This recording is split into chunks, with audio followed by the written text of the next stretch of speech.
Ready to become a Warzone legend on mouse and keyboard? You're in the right place. Let's tweak those settings to sniper-like precision in order to find the perfect DPI and sensitivity for you. Yep, we don't miss, bro. First off, what is DPI and how does it affect your aim? DPI stands for dots per inch, which means if you play on an 800 DPI, then your mouse will pick up 800 dots per inch. Most FPS gamers will use either 400, 800, or 1600 DPI. 400 being on the low end will feel slower, and 1600 is much higher, which will translate to your mouse cursor moving much faster. You can check or change your DPI settings by looking at your mouse's software.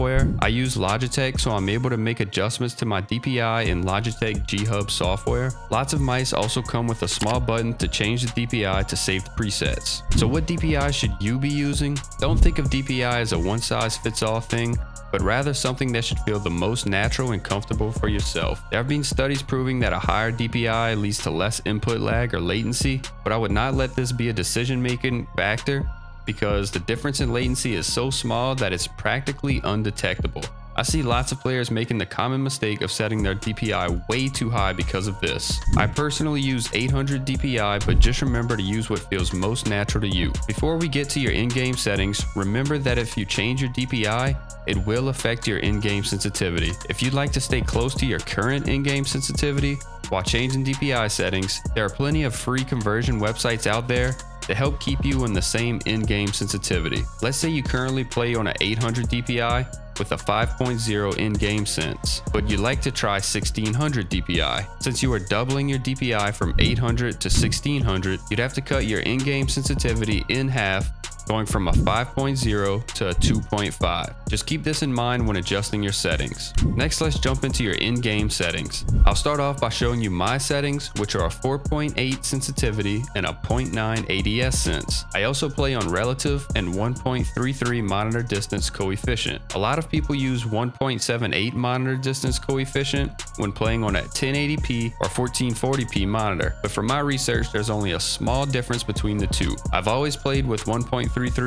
so I stick with it, and I'd recommend you keep this setting on whatever you've had the most history with. Some people also prefer to play on a faster aim down sight sensitivity and use things like legacy instead of relative, and use a 1.0 ADS sense with legacy to keep a true 1-to-1 ratio between your hipfire sense and your ADS sense. It may be worth a try if you like the idea of always having the exact same sensitivity no matter if you're hip firing, aiming down sights, or looking through a sniper scope. I just find it much harder to track enemies when using legacy, which is why I stick with relative. Having my sensitivity slow down while aiming really helps me to track the YY movement demons, but of course, try both of these and see what works best for you. So your mouse and mousepad also play a big factor in what settings you should use. For example, I use the Saturn Pro XXL mousepad, which is huge and covers most of my desk, giving me plenty enough room to flick across my entire desk without running out of pad. If you find yourself running off the mousepad often, then you may want to look into a larger pad so that you can have as much freedom as possible when aiming. As far as your mouse goes, try to keep it under 75 grams, which will help you to stay consistent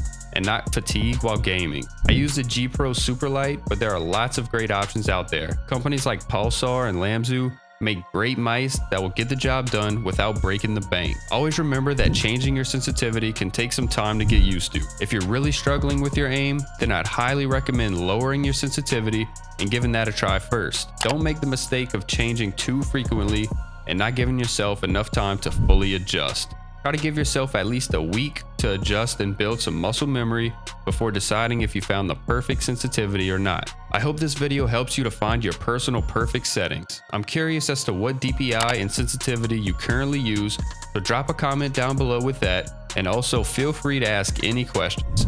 Thanks for stopping by, and don't forget to like and subscribe.